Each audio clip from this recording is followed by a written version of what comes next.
నమస్తే. Welcome to our channel. ప్రస్తుతం మనతో సీనియర్ జర్నలిస్ట్ దాము బాలాజీ గారు ఉన్నారు. వారితో మాట్లాడదాం. సార్ నమస్తే సార్. నమస్తే. సార్ డీప్ సీక్ అనే చైనా కంపెనీ వల్ల నిన్న షేర్ మార్కెట్ దాదాపు చాలా నష్టాన్ని చవిచూసింది సార్. అలాగే అమెరికన్ షేర్ మార్కెట్ మీద కూడా దీని ప్రభావం చాలా ఎక్కువగా కనిపించింది. అసలు ఈ డీప్ సీక్ అనే చైనా కంపెనీ ఏంటి సార్? ఎందుకని దానివల్ల షేర్ మార్కెట్ అంత పడిపోయింది నిన్న? ఇప్పుడు ప్రపంచవ్యాప్తంగా కుదిపేస్తున్న పేరు డీప్ సీక్ ఏఐ.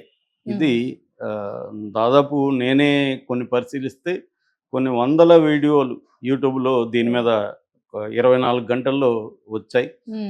మనం డీప్ సీక్ అని కొడితే దాదాపు 1,00,000 పైన ఎంట్రీస్ కనిపిస్తూ ఉన్నాయి. అంటే ఏ స్థాయిలో అంటే డీప్ సీక్ అని ఏఐ ప్రపంచంలో ఉన్న ముఖ్యంగా యూరప్, అమెరికా, ఇండియా లాంటి స్టాక్ మార్కెట్లు కుప్పగూలిపోయినాయి.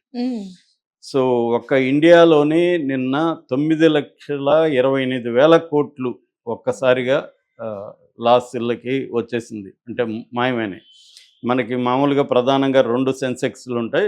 ఒకటి బిఎస్సి అంటారు, బాంబే స్టాక్ ఎక్స్చేంజ్ది, అది 30 కంపెనీస్ ఉంటాయి. అట్లాగే NSE, national stock exchange. Bombay stock exchange 824 పాయింట్లు ఒక రోజులో పడిపోయి 75,366 పాయింట్లకి చేరిపోయింది.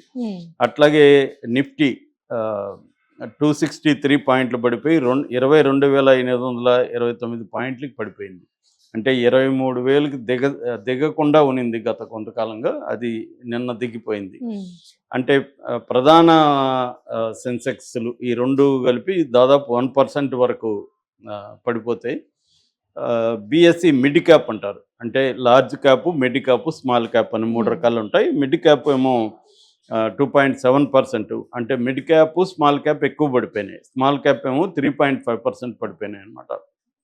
సో ఈ స్థాయిలో పడిపోవడానికి, ఇండియాలో స్టాక్ మార్కెట్ పడిపోవడానికి ప్రధాన కారణాలు కొన్ని చెప్తున్నారు. అందులో ఒకటి ఏంటంటే అమెరికా ఇటు కొలంబియా, లాటిన్ అమెరికన్ దేశానికి కొలంబియాకి ఆల్రెడీ 25% ట్యాక్స్ కట్ టారిఫ్ని పెంచింది.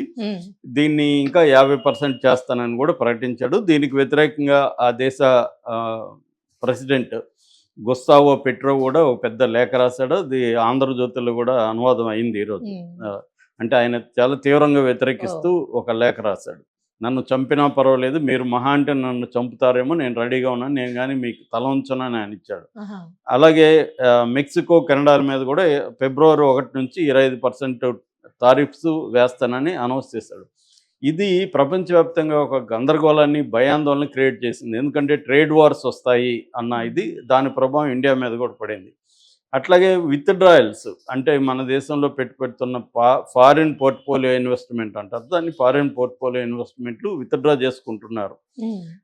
అది జనవరి 24 వరకు చూసుకుంటే దాదాపు 64,64,156 కోట్లు విత్డ్రా చేసుకున్నారు. అంటే రోజుకి 2,000 నుంచి 5,000 వరకు కోట్ల విత్డ్రాయల్స్ జరుగుతున్నాయి. ఎప్పుడైతే ఫారిన్ పోర్ట్ఫోలియో ఇన్వెస్ట్మెంట్లు విత్డ్రా చేసుకోగానే ఇక్కడ పెడుతున్న రీటైల్ ఇన్వెస్టర్లు కానీ వీళ్ళందరూ ఒక భయాందోళనకు గురయ్యి వీళ్ళు అమ్మేసుకుంటారు అన్నమాట. అమ్మకాలు ఒత్తిడి నిన్న విపరీతంగా ఉన్నింది. అట్లాగే మూడోది డీప్ సీక్ అనే కంపెనీ, దాని గురించి నేను సపరేట్గా మాట్లాడతాను. నాలుగోది యుఎస్ ఫెడరల్ రిజర్వ్ వడ్డీ రేట్లు ఇప్పుడు త్వరలో రాబోతున్నాయి, వెన్స్డే రేపు. సో అవి పెంచరు అనేది, తగ్గవు, ఇంకా తగ్గితే కొద్దిగా ఆలంబన ఉంటుంది, తగ్గే ప్రసక్తి కనబడలేదు అన్నది కూడా ఒకటి. నెక్స్ట్ వచ్చి కార్పొరేట్ దాని ఏమంటారు, క్వార్టర్ రిజల్ట్స్ డిసెంబర్ది, అంటే లాస్ట్ ఇయర్ 3వ క్వార్టర్ రిజల్ట్స్ అనౌన్స్ కొన్ని కంపెనీలు చేస్తే అవన్నీ కూడా ఆశాజనకంగా లేవు. అంటే మన జీడిపి వృద్ధి రేటు కూడా సెప్టెంబర్ క్వార్టర్ నాటికి 5.4%కి పడిపోయింది. ఇది 2 ఏళ్లలో అతి తక్కువ అన్నమాట జీడిపి. అంటే మామూలుగా మన జీడిపి గ్రోత్ని 6 to 8% ఉండాలనేది పెట్టుకున్నారు, కానీ దానికంటే కూడా కింద పడిపోయింది. దానివల్ల కూడా ఇదవుతున్నారు. అంటే ముఖ్యంగా అర్బన్ కన్జంప్షన్ అనేది బాగా తగ్గిపోయింది. అట్లాగే డాలర్ బలపడుతుంది రోజు రోజుకి. ఇందాక చూస్తే నేను $1కి 86 రూపాయల 49 పైసలు. ఇది నాకు తెలిసి ఈ మధ్య కాలంలో ఇంత ఘోరంగా రూపీ పడిపోవడం అనేది ఫస్ట్ టైం.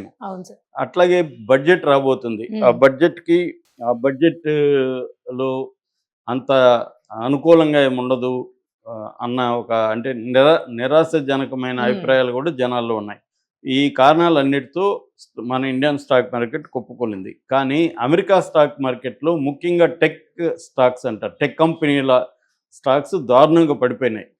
దీనికి ప్రధాన కారణం అమెరికా గాని, ఇటు యూరోప్‌లో గాని. దీనికి ప్రధాన కారణం డీప్ సీక్ అనే ఒక కంపెనీ. ఇది డీప్ సీక్ అనేది ఏంది? దానివల్ల అమెరికన్ కంపెనీలు ఎందుకు పడిపోయాయి అనేది ప్రధానంగా మన టాపిక్. దీనికి డీప్ సీక్ అనేది చైనా కంపెనీ. చైనాలో ఆర్టిఫిషియల్ ఇంటెలిజెన్స్ సంబంధించి చాలా కంపెనీలు ఉన్నాయి. ప్రధానంగా బైదు అని, టెన్సెట్ అని, అలీబాబా అని, సెన్స్ టైమ్ అని, 4 పారాడైమ్ అని, ఇటువా టెక్నాలజీ అని ఇలాగా చైనాలో కూడా ఆల్రెడీ ఉన్నాయి. అందులో డీప్ సీక్ అనేది ఈ చాట్ జీపీటీ మనకు పాపులర్. మనకి ఇప్పటివరకు నేను వాడేదైతే దాదాపు 5-6 వాడుతున్నాను. అందులో ఓపెన్ ఏఐ కంపెనీ వాళ్ళది చాట్ జీపీటీ, జెమినీ గూగుల్ వాళ్ళది జెమినై ఏఐ, తర్వాత కోపైలట్ మైక్రోసాఫ్ట్ వాళ్ళది, క్లాడ్ ఏఐ అంటారు. క్లాడ్ వచ్చి ఒకప్పుడు చాట్ జీపీటీలో పనిచేసిన వాళ్ళే బయటకు వచ్చి పెట్టారు. అదొకటి. ఇంకొకటి పెర్ప్లెక్సిటీ. ఈ 5 నేను రెగ్యులర్గా వాడుతుంటాను. అంటే ఇది జనరేటివ్ ఏఐ అంటారు. మనం ఏ క్వశ్చన్ అడిగినా ఇమీడియట్గా ఆన్సర్ సెకండ్స్లో వచ్చేస్తుంది. ఇప్పుడు హైదరాబాద్లో రియల్ ఎస్టేట్ ఎలా ఉంది, ఏ ఫ్యాక్టర్స్ రియల్ ఎస్టేట్ని ఇన్ఫ్లుయెన్స్ చేస్తున్నాయని మనం ప్రశ్న అడిగామనుకో, దీన్ని ప్రాంప్టింగ్ అంటారు, ప్రశ్న అడగడానికి. ఇది అడగగానే మనకి సెకండ్స్లో ఆన్సర్ వచ్చేస్తుంది.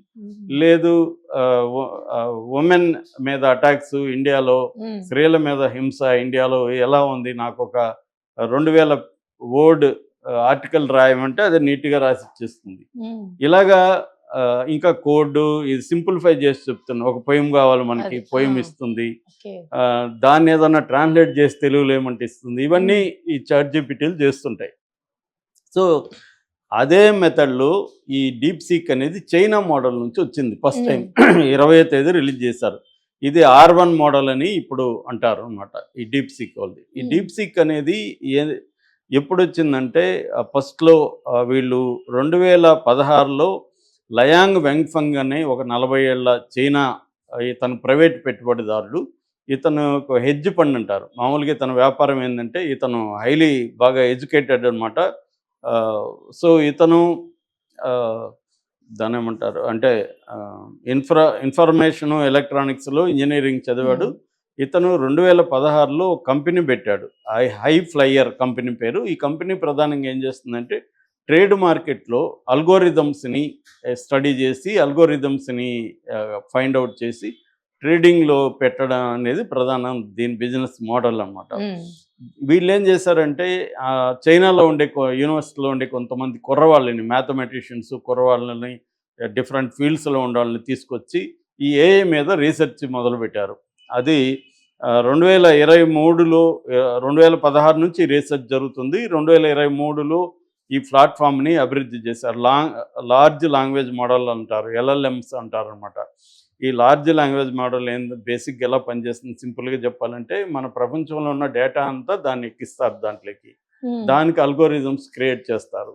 క్రియేట్ చేసి దాని తర్వాత వెబ్తో కూడా అనుసంధానించి, ఇప్పుడు లేటెస్ట్ టాపిక్ అడగాలి, మనం ఇప్పుడు